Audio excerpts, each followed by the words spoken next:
लोग से कि आगे जब भविष्य में अगर मैं वोट डालने के लिए जाऊं, चाहे ईवीएम से चुनाव हो चाहे बैलेट पेपर से चुनाव हो, मुझे उसकी पावती दी जाए, रसीद दी जाए कि मैंने उस किस उम्मीदवार को वोट दी। और ये ऐसा मैं क्यों कह रहा हूं? क्योंकि भुगत भोगी हूं, बहुत भुगत भोगी हूं। एक नहीं, मैंने दर्जनों चुनाव लड़े हैं और दर्जनों चुनाव में मुझे वोट कितनी मिली है? कहीं 13 वोट, कहीं 9 वोट, कहीं 10 वोट, कहीं 11 वोट। अरे भाई साहब एक बात तो बताइए, इतनी वोट तो मेरे घर की है, मेरे घर की परिवार की। जब मैं 2014 में लोकसभा का चुनाव लड़ा, उस समय पता कितनी वोट मिली? मेरे गांव में 6500 वोट है और 2800 वोट मेरे कश्यप समाज की वोट है, 250 वोट मेरे परिवार की वोट है और 11 वोट मेरे कुटुंब की वोट है, यानी कि मेरे परिवार की वोट है। आप बताइए, मुझे वहां पे वोट ही नहीं मिली। बताइए, जब मुझे वोट नहीं मिली तो मेरी वोट गई कहां? मैं भारतीय निर्वाचन आयोग से पूछना चाहता हूं कि माननीय निर्वाचन साहब बताइए, मेरी वोट किसके पास गई, क्यों गई, आखिर कहां गई वोट? मेरे पास तो कोई सबूत ही नहीं। अरे मैं ईवीएम पे वोट डाल के आता हूं तो टी ये आवाज आ जाती है। क्या आवाज आती है? टी।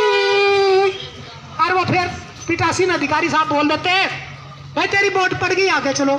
वोट पड़ गई, मैं तो ढूंढ रहा मेरी वोट कहाँ है। जब मैं गिनती में जाता हूं तो वहां वोट ही नहीं पाती, कहाँ है? टी। अरे भाई साहब मुझे एक बात तो बता दो, ये कौन सी वोट है जो टी पड़ गई? मेरे पास तो कोई सबूत ही नहीं है।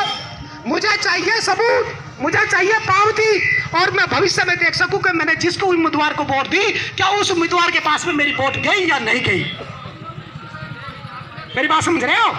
आपके साथ छल कैसा होता है, आपके साथ छल कैसा होता है आपको, हमें तो आज तक पता ही नहीं चला। जब हम पढ़ने लगे, लिखने लगे तो हमें पता चलने लगा। मैं बताता हूँ, आज से 30 साल पहले की बात।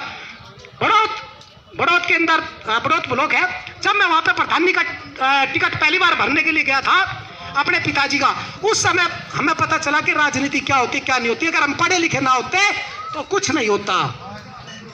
मेरी बात समझ रहे? सबसे पहले एक चीज कान खोल के सुन लो, अगर तुम्हें कामयाब होना है और अपने बच्चों को कामयाब होना है तो 2 रोटी कम खा लेना, एक सुबह एक शाम कम खा लेना, लेकिन अपने बच्चों को जरूर पढ़ा लेना।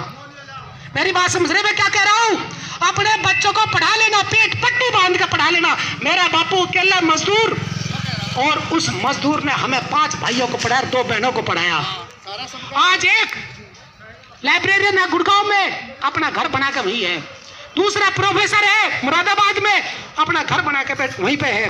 तीसरा चित्रा प्रकाशन में सेल्फ एग्जीक्यूटिव मैनेजर है, सोनीपत में रहता है और मुरादाबाद बरेली साइड का उनका फील्ड है। चौथा मैं आर्मी से रिटायर हूं। 5वां रोडवेज में। अगर हम पढ़े लिखे ना